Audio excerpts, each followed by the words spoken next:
Olá, amigos, amigas, senhores, senhoras, senhoritas. Eu sou o professor Leonardo Luokenski e esse é o programa Conexões com a Nossa História, um produto do Instituto Histórico e Geográfico Oeste Catarinense.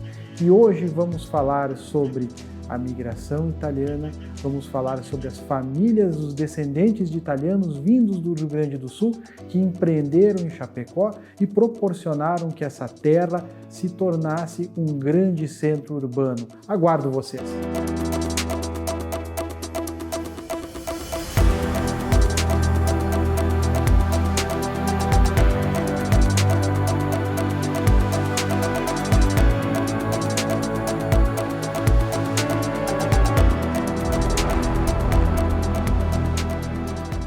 Chapecó foi uma cidade colonizada por descendentes de italianos vindos do Rio Grande do Sul, cada um com seus conhecimentos, cada um com seus saberes, que auxiliaram no crescimento dessa terra, proporcionando que se tornasse esse grande centro urbano, polo agroindustrial, um polo inclusive intelectual na região oeste catarinense.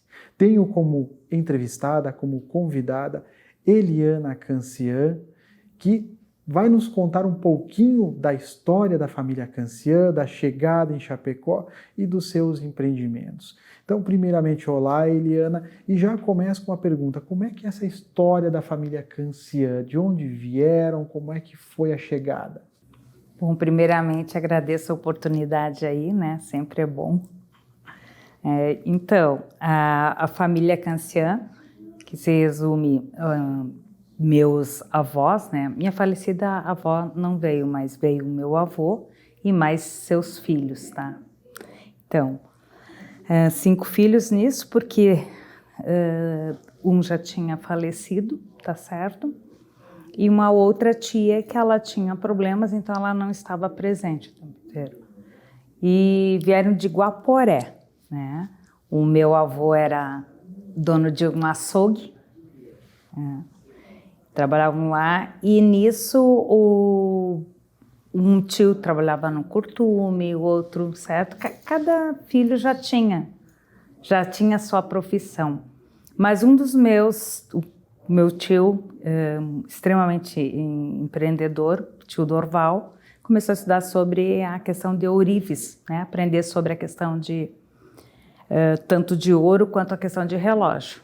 Então, ele e o tio Egídio, que é o irmão mais velho, vieram para Chapecó. A princípio não era para estar estabelecido em Chapecó, mas em Xaxim, que era maior que Chapecó, Xaxim, Xanxerê. Vieram então em 1949, tá? E depois disso, então veio aí o meu pai, o Elírio, a tia Lourdes, o tio Euclides e o pai deles, o meu avô, Davi. Então, vieram para Chapecó e começaram, né, a empreender. E na época que meu pai, inclusive, veio, já tinha ocorrido toda a situação, o tio Dorval estava presente, com aquela questão da queima da igreja, até a parte que eles tinham uma casinha, certo, onde que eles atendiam o pessoal para arrumar seu relógio de bolso, sabe? Aquelas coisas, questão de ouro e tudo, e foi queimado também. Como vários, o CRC, a questão da própria igreja, então tem várias casas que foram queimadas.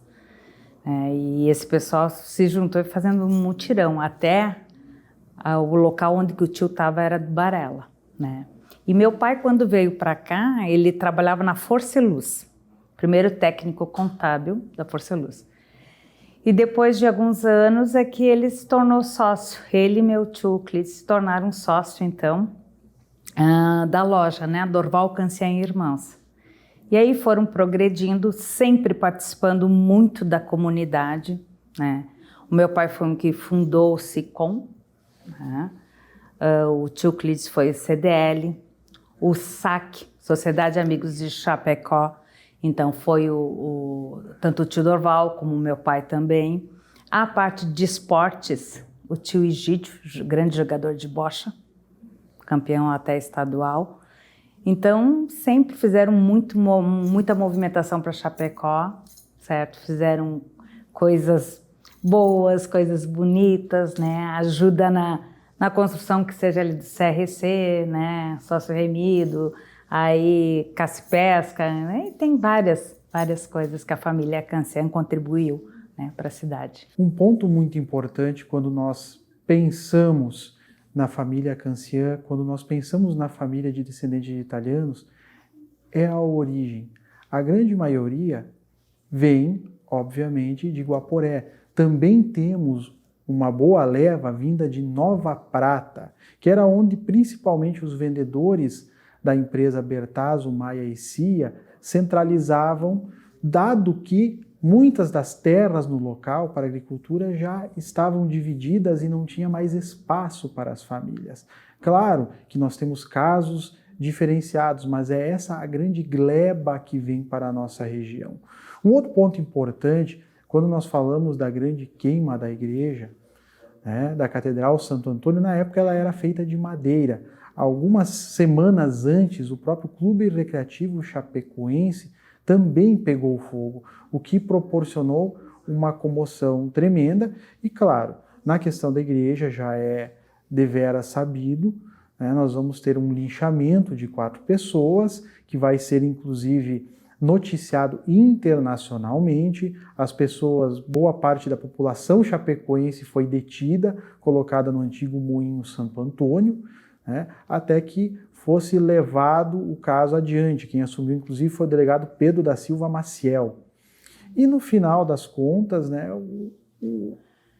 a questão não foi adiante, né? Porém, posteriormente, a população teve que se organizar para reconstruir a igreja, para reconstruir o Clube Recreativo Chapecoense, todos com doações. E aí é que vem essa parte interessante desse empresário chapecoense que vai aparecendo, que vai trabalhando para que todo esse patrimônio seja reconstruído. Por quê? Porque não estamos falando só de estruturas, estamos falando da vida social de Chapecó. E é isso que eu vou perguntar para a Eliana. E a vida social de Chapecó, tanto nesse período como posteriormente, como é que era? Tu já falaste do Clube Recreativo Chapecoense. Hoje o nosso jovem ele está muito ligado à internet, muito ligado a computador, mas na época essas coisas não existiam. E como é que faziam para se encontrar? Como é que era essa vida? É bem interessante porque debutante, né? Teve uma época, inclusive na minha época, eu não podia sair, né, ir em algum bar, algum outro baile se eu não debutasse. Então, sempre foi muito tradicional o debut aqui. Porém, deu uma parada e depois de um bom tempo aqui retornou. Tá? Nós tínhamos carnaval também no CRC. E o carnaval era às 4 noites, certo? E era um carnaval que eu tenho amigas ainda que a gente se encontra, a gente lembra, na época de adolescente, que a gente se encontrava, se reunia, né? E ia claro que eu não conseguia, como eu não tinha debutado, eu não podia, eu tinha que ir com meu irmão, e não pode ser às 4 noites. Então, a vida social aqui sempre, nós, como é uma cidade pequena hoje, já não, hoje tem várias opções de Chapecó, né? Desde restaurantes, bares, clubes, mas antigamente não. Então, você era restrito, né? E era uma cidade bem menor, que todo mundo se conhecia. Então, eu sou de uma sociedade onde que a gente sabia quem que era fulano, certo? E a gente se encontrava, né? Além do Chapecoense, tinha o industrial, tá? Que a gente não pode esquecer. O country também. Então, são essas coisas que fazem você se encontrar, né?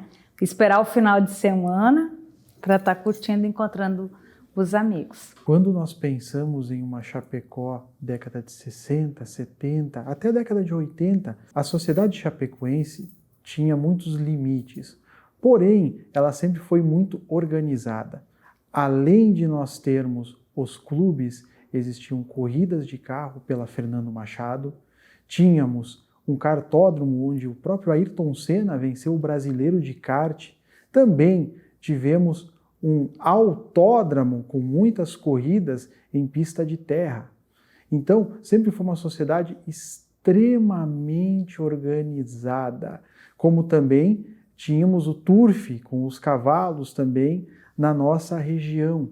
Então, era uma sociedade que, apesar dos seus limites, sempre buscou estar inovando, sempre buscou estar mudando esse contraste aqui colocado. Eliana, pensando nessa Chapecó, fazendo uma comparação com os tempos atuais, com os eventos, o que nós podemos falar?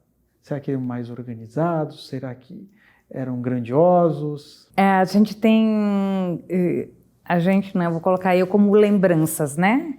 Tem várias lembranças boas. Então, um exemplo é o carnaval dessa questão de desfile das fantasias por Clóvis Bornai, tá certo? E não existe mais isso. Gente, o chapecoense, a gente ficava ali, tá? Tinha, então, pessoas onde que faziam a premiação, faziam o voto, aqueles desfiles daquelas fantasias maravilhosas. Como eu te falei também, o carnaval, tanto não só no CRC, no industrial, então isso aí não tem mais. Tá? Chapecó não tem carnaval. Quando você pega agora nesses últimos tempos, quer carnaval, aqui tá mortinha a cidade, né? O pessoal vai para Itá, vai para Joaçaba, vai para Florianópolis, né? Vai para o Rio e aí. Então, isso é uma coisa que sente falta. E do próprios bailes, né? É que vai mudando, tudo vai mudando, o Chapecó está crescendo muito, muita gente de fora, né? A cultura vai se adequando, né? Acho isso também bem positivo, porque hoje a gente não está devendo nada, bem pelo contrário, né? A nossa cidade, eu tenho muito orgulho daqui, eu fiquei 10 anos fora de Chapecó e retornei.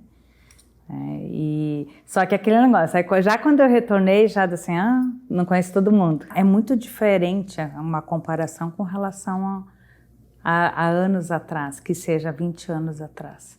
Muito. Principalmente esses bailes bonitos. Nós tínhamos uma costureira muito famosa aqui em Chapecó, a Dona Eva, e ela Labres. E era todo bordado aquele vestido, certo? Então, quando se falava em baile, ia para a costureira e mandava se fazer aquele vestido de sonho de princesa, de rainha. Então, tem muita coisa. Eu tenho muito vestido da minha mãe, faleceu há pouco tempo. E isso eu acho que sente, certo? Falta. Mas tem outras coisas, né? Outros eventos, tá crescendo bastante, mas... Realmente, isso aí é uma coisa que me remete a um passado muito bonito. Bom, eu gostaria de agradecer em nome do programa Conexões com a Nossa História, Eliana Cancian, que nos deu essa belíssima entrevista e logo, logo voltaremos com outra história para contar. Aquele abraço!